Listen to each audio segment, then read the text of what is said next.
Bonjour ou bonsoir, selon l'heure à laquelle vous nous regardez. Je suis votre chroniqueur audio et animateur de podcast à l'ODJ Média et j'ai le plaisir de vous lire aujourd'hui une chronique de Saïd Temsamani, intitulée Gestion de l'eau, la démonstration tranquille d'un État qui anticipe, qu'on écoutera ensemble dans ce podcast. L'auteur commence son article ainsi. Les pluies exceptionnelles qui ont récemment arrosé plusieurs régions du royaume auraient pu constituer un test de vulnérabilité. Elles se sont transformées en un exercice grandeur nature de gouvernance maîtrisée. Intense, concentrée sur des laps de temps réduits, ces précipitations ont surtout mis en lumière la capacité des institutions publiques à anticiper, coordonner et sécuriser un phénomène climatique devenu, par nature, imprévisible. Loin de toute improvisation, la situation hydrologique des barrages apparaît aujourd'hui stable et sous contrôle. Ce constat n'est pas le fruit du hasard, mais celui d'un choix stratégique clair. Placer la gestion de l'eau au cœur de l'action publique, avec une vigilance permanente et une lecture fine des risques.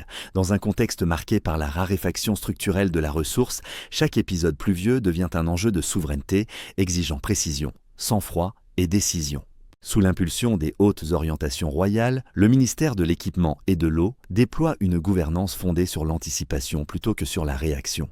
Les opérations de lâcher d'eau, conduites de manière progressive et rigoureusement encadrée, relèvent d'une logique de prévention responsable. Elles traduisent une priorité absolue, protéger les populations, préserver les infrastructures et optimiser la valorisation de la ressource hydrique. La tenue régulière de la commission de veille quotidienne illustre cette méthode de travail fondée sur la continuité et l'expertise.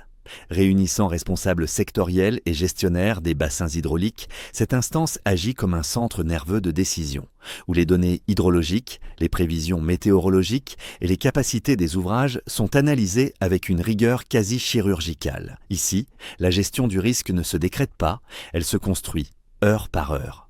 Au-delà de l'actualité immédiate, cet épisode confirme une réalité souvent sous-estimée. Le Maroc ne se contente plus de subir les contraintes climatiques, il les intègre dans une stratégie de long terme, la maîtrise des apports, l'anticipation des scénarios extrêmes et la coordination territoriale dessinent les contours d'un modèle de gestion hydrique moderne, pragmatique et résilient.